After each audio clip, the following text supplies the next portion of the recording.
Nyaya yangu ndinooneka togurura kutaura nyaya yangu yakaitika nevana vangu. Ndakatora mukadzi ane mwana wake ndiripo ane 3 ndobva ndagara naye. Saka aigara hake nyangwana mbuya vake, asi mwana wangu ndakatora mai vake ane 3 years. Ndakakura wanimboni mukwasha wangu yatindapedwesa. Saka abereka mwana wekutanga ari pamiri pechipiri. Mwana wangu akabva kumba akumbira munna wake kuti amubatsirewo basa rekuti achichengeta mwana mudiki nekuti azokwanisa kushanda nepamuviri. Agara kudaro muno wake tatindapedwesa abata mwana wangu musikana kuti nina weiye. Akapedza mwana wangu kuti anoshandawo mabasa ehospital akasomubatsirawo ziva zvavawo. Mwana awe haachandinzwisisa ndingamudzinga ndikaadzokera ikoko paakataura kuti miri yatatindapedwesa. Inini vandasimuka ndaenda kumba kwatatindapedwesa kutaura naye kuti mukwasha, sezvo mukwasha wangu zvawaita nakuzvifarira, asi ndakuchishaya unoita sei. 1 mwana ndomu 1. 2 vanhu vanovakenindere kudyiro kuti mwana wangu ndasungidza kuti atorere uyu murume kana kuti agare kwete zvandachiva pakwapana. Saka ndakusvikokumbira kwauriwo turi pano tiukumba inenge kutora mwana wangu ndogara kuimukina tiendesane nevanhu. Akabva atiwaraisa taurana naye tagara gore February gore rakapera vanodinoti ndakaizoona kuti inyaya ichakwanisa kutichiira ndopanikabvadaoikuendayo kwasogasoga omukama wekwekandi muzuru tuchezingona oraizva ndozvaini kutangisa zvekare avaindira mberi asitore vanga vatosvika pavapedza nganditangidze. Aiwa, rikaiti kutangidzirei. Amuri kuti uwe mukwasha wenyu? Mukwasha wangu. Andiya nemwana wendiwe kutangawo. Ndobva azomitisa muramo wake. Ndobva mawirirana kubhadharana. Ndobva arega kubhadharai. Ndobva mumwe kuno. Mawirirana kubhadharana chii? Ndakawirirana $300 nemasungiro. Masungiro chero mudzi nebvese nemabrechi ndokazva. Ananga wandi akamboipa. Komasungiro aya mai varipo. Amai varipo ndipo asitozotapinda kwanza. Adzimai venyu. Muri mese. Asitozoti tatopinda kuno. Hamuna kuvaedza. Ekubira kuti dziro amai vari panze apo amai Jessica. Amai Jessica. Ambuya sumuka ine mwana.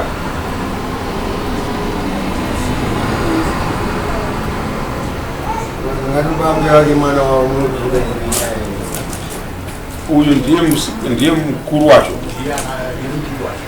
Ndiye wacho namudiki, mukuru ndeuyu. Mwana wacho nandiye.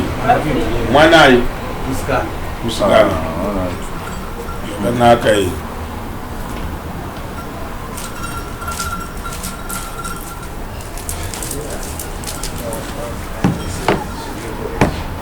Saka mukomana ndiwe? Kwanza zvawanga uwirirana baba? Mombe yavo nembudzi dzavo mbiri zvemasungiro zviri kupi?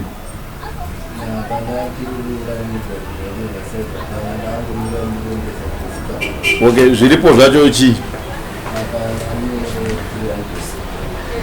Ungoni 300 izvezvi? Tipi?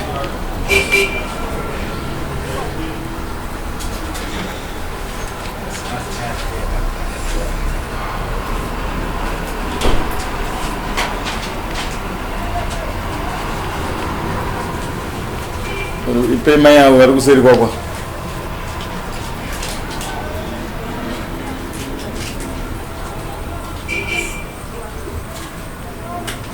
Right, zvimwe zvamakaverana nembudzi dzemasungiro mbiri nechi chimwe. Nechichi zvinowanika rini?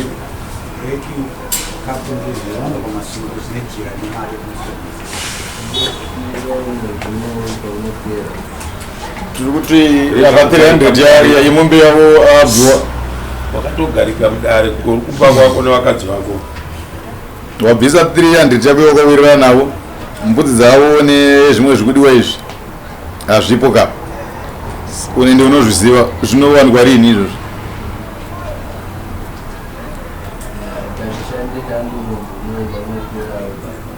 Panopera mwedzi unoyu Kuiyambe ngaine nguva yakareba zvakadii audzwa shoko iroro. riketekitopedza tenda zvazvi musi wa30 aniti musi wa 30 5 July right tinyore ukwai 5 July ndo pari kuya mbudzi mbiri nechi zvimwe zvese zvikuda zvemasungiro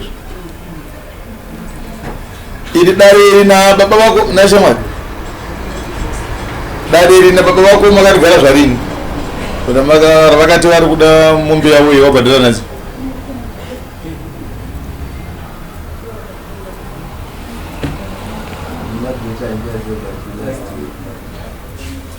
ivo vanogona kukubatsira derini baba muna February gore rakapera ndobva wazofunga kuti wewe ndo unazozviendesa gore rinouya muna June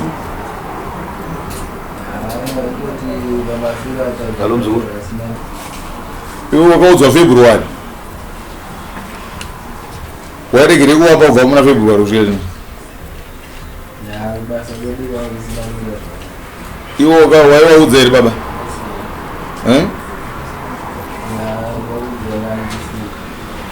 vaizoziva sei kuti wewe kubasa kwako kunomira zvakanaka kana wasina kuenda kwavari kuti baba nyaya dzatakataura nadziyadziya zvinhu zvangu hazvina kuzomira zvakanaka kubasa kwangu mazuva ano hazvina kumira zvakanaka wakangonyarara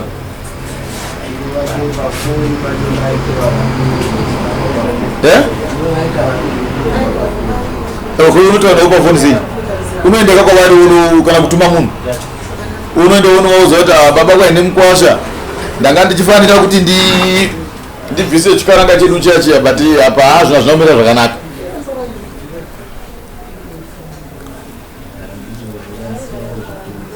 ndozvoona manje saka murambotova ndinobvunza ndoda kubvunza kune mukomana kusherekesha now that wakaona kuti wakakanganisa mwana womunhu pasina urongwa naate zvekuti urongwa hwako nemusikana uyu hwakapreparisha kuda kutora kuita mudzimai wako here kana kuti kuda kumusiya taurisa saka uri kumusiya hakuri kuona kuti upenyu hwako hwatovhiringika unozvibvisira kuti upenyu hwake mwanayo hwatokanganisika saka chii chauchaita nazvo kuti ugadzirike upenyu hwemwana iye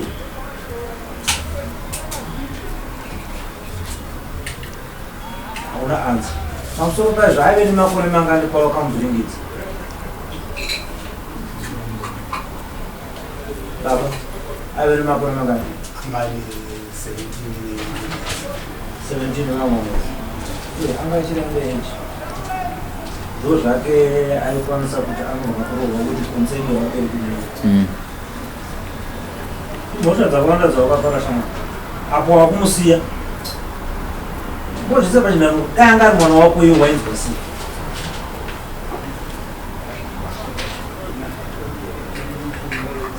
chimbokafunga ipapo mangwana inogona kudzoka futi mudare nyaya iyoyo anzvema astereki inogona kudzoka mudare futi kana usina zvawagadzirisa right saka shamwariya iwewe nekusateerera baba vachitaura wakanganisa mwana wozoda kuzovapa paunodira iwe mari ndozokupai pandinodira hauna kuvaudza ubva waita gore rese wakanyarara uri kumba kwako zvako uchivata vana vasi toda kuti utsvage mbudzi 4 nenyaya iyoyo mbudzi 4 dzechita mari mbudzi ina mari muno inobva 140 unotsvaga $140 yaunopa baba senzira yekuti ndakakuzvidzai kuti mbudzi dzangu 4 idzi handina kuzounza shoko pate zvatatawirirana zviya tonzwana right. Mwana wako wakaitwa mwanai? Mwana musikana toda mombe 2 dzeroro dzemwana wako wanizvo here? Mwana musikana anororwa nemombe 2, mukomana anororwa neimwe chete. Saka tichada mombe 2 dzeroro dzemwana wako. Tanzwa kuti hauchatodi mukadzi uyu handirika nepudzi 4 ndo zvekutongwa muno mudare. Izvo zvawabvisa zvinhu zvamamakawirirana kuti zvamakawirirana zvazvanawatezvara kuti ubvise zvazva izvo uchandira mberi nekuzvibvisa right. Towana rini mombe 2 dzatezvara nembudzi dzavo 4 idzi?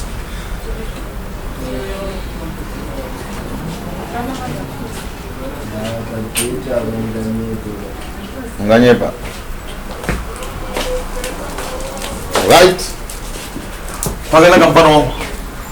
Iwo musi wa 5 July wati uri kupedza zvawakanga mungava wangu wasara nawo kumasure handidika. Then musi wa 5 August vanhu ndivana ndikuona kuya ndikogaragara right. Musi wa 5 August handidika unotigira mombe dzedu, mombe 2 dzatezvara nemombe 2 nembudzi 4. Tofunga tikada kuti tapedzerana.